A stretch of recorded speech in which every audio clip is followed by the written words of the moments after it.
मधुपुर उपचुनाव को लेकर सियासी तपिश तूफान पर है। बीजेपी और जेएमएम दोनों ही दलों के शीर्ष नेता मधुपुर में कैंप कर रहे हैं। बीजेपी विधायक दल के नेता बाबूलाल मरांडी और मुख्यमंत्री हेमंत सोरेन ने भी प्रचार की कमान संभाल ली है। सीएम इन दिनों मधुपुर दौरे पर हैं। महागठबंधन के मंत्री प्रत्याशी हफीजुल हसन को जिताने की कमान संभाल रखी है।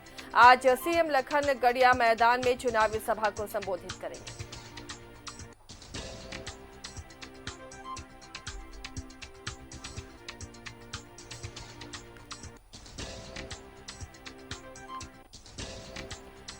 तो आज मधुपुर में किस तरह की चुनावी हलचल रहेगी, जानने की हम कोशिश करेंगे। हमारे सहयोगी मधुपुर से सीधे हमारे साथ जुड़ रहे हैं विपिन उपाध्याय जुड़े में।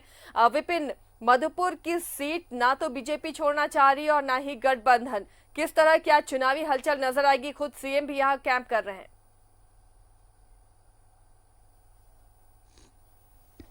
जी बिल्कुल, अगर बात की जाए तो जिस तरह से 2019 के विधानसभा चुनाव के परिणाम के बाद से गठबंधन ने जो एक एकजुटता दिखाई, चाहे इससे पहले हुए बेरमो और दुमका विधानसभा के लिए उपचुनाव की बात करें या फिर जिस तरह से अब ये जो मधुपुर विधानसभा के लिए 17 अप्रैल को बाई इलेक्शन होना है, उसको देखते हुए खुद महागठबंधन के जो यहाँ नेतृत्व करता है राज्य के मुख्यमंत्री जेएमएम के कार्यकारी अध्यक्ष हेमंत सोरेन, वो कल शाम ही मधुपुर पहुंच चुके हैं और 13 तारीख तक यानी कि कुल 5 दिनों का कैंप मधुपुर में मुख्यमंत्री का होना है और हर दिन एक एक चुनावी सभा को मुख्यमंत्री संबोधित करेंगे। और जिस तरह से कल मार्गो मुंडा के थाना मैदान में चुनावी सभा हुई थी, ठीक उसी तरह शाम 4 बजे लखनगढ़िया में एक चुनावी सभा को सीएम संबोधित करेंगे। उसके बाद वहां से सड़क मार्ग होते हुए वापस मधुपुर पहुंचेंगे और उस बीच तकरीबन 3 जगहों पर जो हम कह सकते हैं कि कई जो चौक चौराहे हैं वहां पर सीएम रुकेंगे और स्थानीय लोगों से 4-5 मिनटों का संवाद करेंगे। तो एक पूरी तरह से कहा जा रहा है कि चुनावी मोड में मुख्यमंत्री हैं। मधुपुर आने से पहले बीते सप्ताह उन्होंने अपने आवास में 2 महत्वपूर्ण बैठकें की थी, जेएमएम के कार्य समिति, जेएमएम विधायक दल के अलावा महागठबंधन के सहयोगी घटक दलों के साथ। और यहाँ पर मुख्यमंत्री के समेत जो अन्य कैबिनेट मिनिस्टर है, चाहे झारखंड कांग्रेस के अध्यक्ष और राज्य के वित्त मंत्री रामेश्वर उरांव की बात करें, स्वास्थ्य मंत्री बन्ना गुप्ता की बात करें, श्रम नियोजन मंत्री सत्यानंद भोक्ता की बात करें, कृषि मंत्री बादल पत्रलेख मौजूद है, जोबा मांझी यहाँ काम कर रही है, मिथिलेश ठाकुर का भी कार्यक्रम आज से निर्धारित किया गया है। तो पूरी तरह से जो बड़े चेहरे हैं जो कि इस क्षेत्र में अपनी एक पकड़ रखते हैं, जो चुनाव में मतदाताओं को महागठबंधन के पक्ष में वोट करने के लिए प्रेरित कर सकते हैं, वो तमाम चेहरे और नेता इस मधुपुर उपचुनाव के लिए गठबंधन का प्रचार करने पहुंच चुके हैं।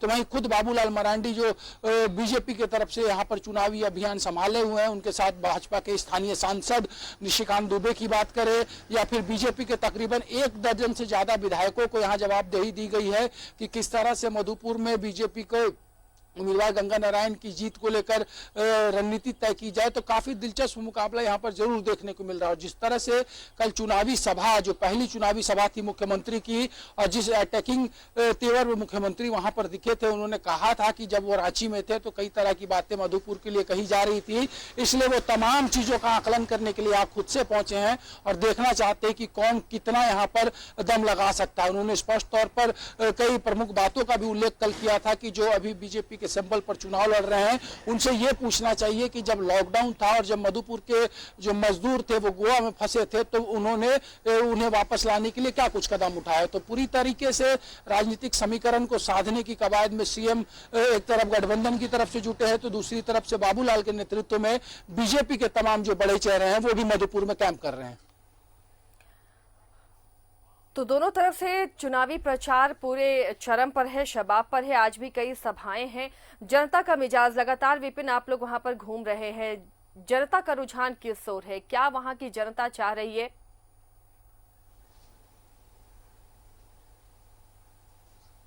जी देखिए, जहां तक बात है, वोटर काफी साइलेंट नजर इस बार यहाँ पर आ रहे हैं। कोई खुलकर कुछ कहने को ये तैयार नहीं, क्योंकि अब पहले की तरह नहीं कि लोग ये सार्वजनिक कर दे कि वो किसके पक्ष में जा रहे हैं। लेकिन इतना जरूर है कि यहाँ का जो मुद्दा है वो विकास होगा और साथ ही साथ कौन आने वाले बचे हुए जो टेन्योर होगा लगभग 4 साल का, उसमें कौन ज्यादा फोकस मधुपुर के लिए कर सकता है, कौन सुटेबल उम्मीदवार हो सकता है, या फिर जिस तरह से बाई इलेक्शन जो बीते कई हुए हैं जो कि किसी के निधन ईंधन से सीट खाली होने की वजह से ये नौबत आती है। तो ऐसे में सिंपैथी भी एक बड़ा मसला होता है और इसका भी यहाँ पर इसकी भी झलक देखने को मिल रही है कि इस उपचुनाव में सहानुभूति भी थोड़ी बहुत नजर यहाँ के मतदाताओं की तरफ से देखने को मिल रही है। लेकिन इतना जरूर हम कह सकते हैं कि मजबूती के साथ महागठबंधन और एनडीए जो है वो चुनावी मैदान में है और 17 तारीख को जो ज्यादा से ज्यादा मतदाताओं को गोलबंद कर अपने पक्ष में वोट कराने में सफल होगा, मधुपुर उसकी होगी।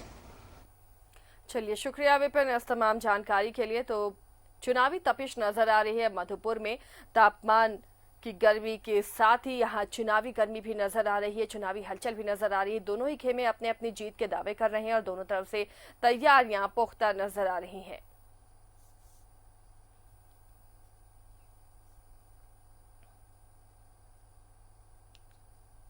खुद सीएम चुनाव प्रचार की कमान संभाल रहे हैं और 6 दिनों तक मधुपुर में ही कैंप करेंगे। मुख्यमंत्री हेमंत सोरेन और जेएमएम प्रत्याशी हफीजुल हसन के पक्ष में चुनाव प्रचार करेंगे।